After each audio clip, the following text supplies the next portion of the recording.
ಎಲ್ಲ ಒಂದು 9ನೇ ತರಗತಿ ವಿದ್ಯಾರ್ಥಿಗಳಿಗೆ ಟ್ರೂ ಸಿಕ್ ಅಫಿಷಿಯಲ್ ಚಾನಲ್ಗೆ ಸ್ವಾಗತ. ನಾನು ಚೇತನ್ ಸಿಕೆ. ಇವತ್ತಿನ ಈ ಒಂದು ವಿಡಿಯೋದಲ್ಲಿ ನಮಗೆ 9ನೇ ತರಗತಿ ಅರ್ಧವಾರ್ಷಿಕ ಪರೀಕ್ಷೆ ಅಥವಾ SC1 ಎಕ್ಸಾಮ್ಗೆ ದೈಹಿಕ ಶಿಕ್ಷಣ ವಿಷಯದ ಒಂದು ಪ್ರಶ್ನೆ ಪತ್ರಿಕೆ ಕೀ ಉತ್ತರ ಸಹಿತ ನೋಡೋಣ. ಇದು ಮಾಡೆಲ್ ಪೇಪರು ತುಂಬಾ ಇಂಪಾರ್ಟೆಂಟು. ಯಾಕಂದರೆ ಇಲ್ಲಿ ಯಾವೊಂದು ಪ್ಯಾಟರ್ನಲ್ಲಿ ಕ್ವಶನ್ ಕೇಳಿದರೆ ಸೇಮ್ ಟು ಸೇಮು ಅದೇ ಒಂದು ಪ್ಯಾಟರ್ನಲ್ಲಿ ನಿಮಗೆ ನಾಳೆ ದೈಹಿಕ ಶಿಕ್ಷಣ ಪ್ರಶ್ನೆ ಪತ್ರಿಕೆ ಇರ್ತದೆ. ಪ್ಯಾಟರ್ನ್ ಸೇಮ್ ಇರ್ತದೆ ಮತ್ತು ಕೆಲವು ಕ್ವಶನ್ ರಿಪೀಟ್ ಆಗ್ತವೆ. ತುಂಬ ಕ್ವಶನ್ ರಿಪೀಟ್ ಆಗ್ತವೆ. ಸೊ ಯಾಕಂದರೆ ದೈಹಿಕ ಶಿಕ್ಷಣದಲ್ಲಿ ತುಂಬ ಕ್ವಶನ್ ಕಡಿಮೆ ಇರ್ತವೆ. ಅರ್ಥ ಆಯ್ತಾ? ಸೊ ಹೇಳ್ತೀನಿ ನಿಮಗೆ ಯಾವೆಲ್ಲ ಪಿಕ್ಸ್ ಬರ್ತವೆ, ಯಾವೆಲ್ಲ ಇಂಪಾರ್ಟೆಂಟ್ ಓದ್ಕೋಬೇಕು. ಸ್ಟುಡಿಯೋ ಕೊನೆಗೆ ನೋಡಿ ವಿತ್ ಆನ್ಸರ್ ಕೊಡ್ತೀನಿ. ಪ್ರತಿಯೊಂದು ಪ್ರಶ್ನೆ ಉತ್ತರ ಕೊಡ್ತೀನಿ. ಸ್ವಲ್ಪ ಫಾಸ್ಟ್ ಆಗ್ಬೋದು, ಬಟ್ ವಿಡಿಯೋನ ಕೊನೆಗೆ ನೋಡಿ. ಸೊ ಬನ್ನಿ ಇವತ್ತಿನ ಈ ಒಂದು ವಿಡಿಯೋನ ಶುರು ಮಾಡೋಣ. ಅದಕ್ಕೆ ಮುಂಚೆ ಎಲ್ಲ ಫಸ್ಟ್ ಟೈಮ್ ನಮ್ಮ ಚಾನಲ್ ನೋಡ್ತಿದ್ರ ಅಥವಾ ಚಾನಲ್ ನೋಡಿಕರು ಸಬ್ಸ್ಕ್ರೈಬ್ ಹಾಕೋಲ್ಲ, ಮಿಸ್ ಮಾಡ್ತಿಲ್ಲ, ಸಬ್ಸ್ಕ್ರೈಬ್ ಹಾಕೊಳ್ಳಿ. ಯಾಕಂದ್ರೆ ಇದೇ ರೀತಿ ಬರೀ ನಿಮಗೆ ಅರ್ಧ ವರ್ಷಕ್ಕೆ ಮಾತ್ರವಲ್ಲ, ವಾರ್ಷಿಕ ಎಕ್ಸಾಮ್ ಆಗಿರ್ಬೋದು, FA3 FA4 ಆಗಿರ್ಬೋದು, ಪ್ರತಿಯೊಂದು ಎಕ್ಸಾಮ್ಗೆ ಎಲ್ಲ ಕ್ವಶನ್ ಪೇಪರ್ಗಳು ಮತ್ತು ಪಾಸಿಂಗ್ ಪ್ಯಾಕೇಜು, ಸ್ಕೋರಿಂಗ್ ಪ್ಯಾಕೇಜು ಮತ್ತು ಫಿಕ್ಸ್ ಗೆನ್ಸ್ಗಳು ಅವೆಲ್ಲ ಆಗ್ತಿರ್ತೀವಿ. ಅವೆಲ್ಲ ಬೇಕು ಅಂದರೆ ತಪ್ಪೈತಿಲ್ಲ, ಸಬ್ಸ್ಕ್ರೈಬ್ ಹಾಕೊಳ್ಳಿ. ಮಿಸ್ ಮಾಡ್ಕೋಬೇಡಿ. ಮಿಸ್ ಮಾಡ್ಕೊಂಡ್ರೆ ಎಲ್ಲ ಮಿಸ್ ಮಾಡ್ಕೋತೀರಾ. ಅರ್ಥ ಆಯ್ತಾ? ಸೊ ತಪ್ಪು ಮಾಡ್ಕೊಳ್ಳಿ. ಮಾಡಿದ್ರಾ ಜೊತೆಗೆ ಲೈಕ್ ಮಾಡಿಬಿಟ್ಟು ಫ್ರೆಂಡ್ಸಿಗೆ ಶೇರ್ ಮಾಡಿ, ಅವ್ರಿಗೂ ಹೆಲ್ಪ್ ಮಾಡಿ, ಖಂಡಿತ ಶೇರ್ ಮಾಡಿ. ಓಕೆ, ಬನ್ನಿ ಇವತ್ತಿನ ಈ ಒಂದು ವಿಡಿಯೋನ ಶುರು ಮಾಡೋಣ.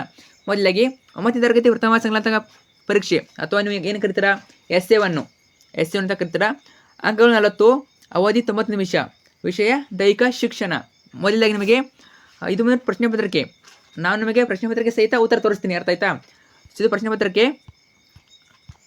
ಓಕೆ, ಸೊ ಈಗ ನಾವು ಪ್ರಶ್ನೆ ಪತ್ರಿಕೆ ಸಹಿತ ಉತ್ತರ ನೋಡ್ತಾ ಹೋಗೋಣ. ನಿಮಗೆ ತುಂಬ ಅನುಕೂಲ ಆಗ್ತದೆ.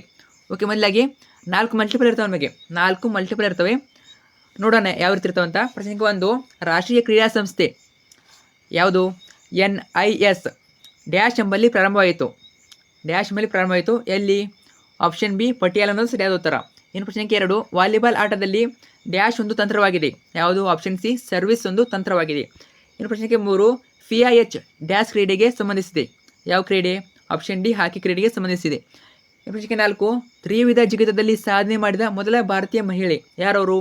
ಆಪ್ಷನ್ ಬಿ ಮಯೂಖಾ ಜಾನಿ ಅನ್ನೋದು ಸರಿಯಾದ ಉತ್ತರ. ನೆಕ್ಸ್ಟು ಎರಡನೇ ಮೇಲೆ ನಿಮಗೆ ಹೊಂದಿಸಿ ಬರೆಯಿರಿ. ಇವು ಕೂಡ 4 ಇರ್ತವೆ. ಟೋಟಲಾಗಿ 4 ಮಾರ್ಕ್ಸು. 5ನೇದು 1948 ಏನಾಗ್ತದೆ? ಇದು ತಾರಾಚಂದ್ ಸಮಿತಿ. 6ನೇದು ಸ್ಮ್ಯಾಶ್ ಅನ್ನೋದು ವಾಲಿಬಾಲಲ್ಲಿ ಬರ್ತದೆ.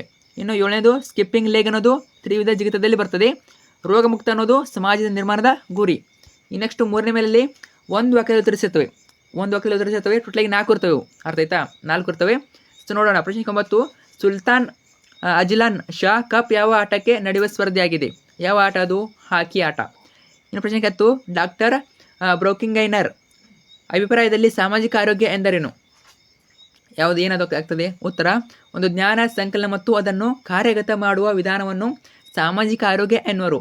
ಇನ್ನು ಪ್ರಶ್ನೆ 11, ನಮ್ಮ ರಾಷ್ಟ್ರಧ್ವಜವನ್ನು ಅಂಗೀಕರಿಸಿದ ವರ್ಷ ಯಾವುದು? ನೋಡಿ, ಈ ರೀತಿಯ ಕ್ವಶನ್ ಕೇಳ್ತಾರೆ. ಉತ್ತರ 1947 ಜುಲೈ 22. ಇನ್ನು ಪ್ರಶ್ನೆ 12, ತಾರಾಚಂದ್ ಸಮಿತಿ ಏಕೀಕರಿಸಲಾಯಿತು ಏಕೆ? 1948ರಲ್ಲಿ ಕೇಂದ್ರ ಸರ್ಕಾರವು ಮಾಧ್ಯಮಿಕ ಶಾಲೆಗಳಲ್ಲಿ ದೈಹಿಕ ಶಿಕ್ಷಣದ ಸ್ಥಿತಿಗತಿಗಳನ್ನು ಉತ್ತಮಪಡಿಸಲು ತಾರಾಚಂದ್ ಸಮಿತಿ ರಚಿಸಲಾಯಿತು. ನಂತರ ನಿಮಗೆ 4ನೇ ಮೇನಲ್ಲಿ 2 ಮಾರ್ಕ್ಸ್ ಇರ್ತವೆ. 2 ಅಂಕ ಪ್ರಶ್ನೆ ಇರ್ತವೆ. ಟೋಟಲಾಗಿ 4 ಇರ್ತವೆ. ಟೋಟಲಾಗಿ ಅಂದರೆ 8 ಮಾರ್ಕ್ಸು. ಪ್ರತಿಯೊಂದಕ್ಕೂ 2 ಅಂಕ. 2 ಅಥವಾ 3 ವಾಕ್ಯದಲ್ಲಿ ಉತ್ತರಿಸಿ. 13 ಪ್ರಶ್ನೆ, ವಾಲಿಬಾಲ್ ಆಟದ ತಂತ್ರಗಳವು ಯಾವೆಲ್ಲವು? ಸರ್ವಿಸ್, ಬಾಲನ್ನು ಸೆಟ್ ಮಾಡೋದು, ಸ್ಮ್ಯಾಶ್. ಈ 3 ಬರೀರಿ ಸಾಕು, ನಿಮಗೆ 2 ಮಾರ್ಕ್ಸ್ ಸಿಗ್ತವೆ. ಓಕೆ. 14ನೇ ಪ್ರಶ್ನೆ, ಹಾಕಿ ಆಟಗಾರರಲ್ಲಿ ಇರಬೇಕಾದ 2 ಅವಶ್ಯಕ ಗುಣಗಳು ಯಾವುವು? 2 ಅವಶ್ಯಕ ಗುಣ ಕೇಳಿದ್ದಾರೆ. ಸರಿ, ಕೊಟ್ಟಿದ್ದೀನಿ. ಕಷ್ಟ ಸಹಿಷ್ಣುತೆ, ಚಪಲತೆ, ವೇಗ ಇವೆಲ್ಲ ನೋಡಿ. ಸೊ 2ನೇ ಬರೀಬೇಕು.